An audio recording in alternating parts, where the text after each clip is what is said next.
the president said a cyber attack from Russia is coming. And what's the Biden administration been doing? They released Alexei Burkov, a notorious Russian cyber criminal.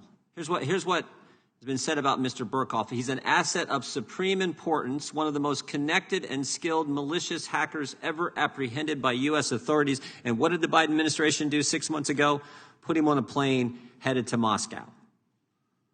Cyber attack from Russia is coming, the president said. And what's our Justice Department been doing? We know they've been spying on Carter Page and not following the FISA rules. How do we know that?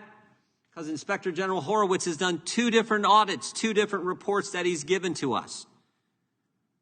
400 errors in 29 randomly selected FISA applications, 400 errors in 29 of them. In 4 of those 29 applications, there wasn't even a Woods file, which is the file you keep that has the underlying supporting evidence for the claims made in the application itself. Cyber attack from Russia is coming, the president said. And what's our Justice Department been doing? Not only ignoring the FISA rules, they don't even follow their own rules. We know that from a story 2 weeks ago where in sensitive investigative matters, special cases dealing with First Amendment concerns when they're investigating religious groups, investigating candidates, and investigating government officials or the press, 353 cases, 747 errors in those cases. Not only are they not following the FISA rules, they don't even follow their own darn rules. That's why we sent a letter asking for the internal audit. We hope that that will be given to the Judiciary Committee, Mr. Chairman, so we can look at that. Cyber attack from Russia is coming, the president said a week ago. And what's been going over at the Justice Department? Well, we know this from Mr. Durham. They were spying on President Trump's campaign. Mr. Durham just told the court that last month. Tech executive number 1, spying on not only the President Trump's campaign, looks like spying on him during the transition period and potentially even while he was president of the United States. Cyber attack from Russia is coming. And of course, we learned just 4 months ago, what was our Justice Department doing? What are they still doing? Spying on parents, treating moms and dads as domestic terrorists. We had the Attorney General in front of this committee back in October, and he misled this committee and said it wasn't going on.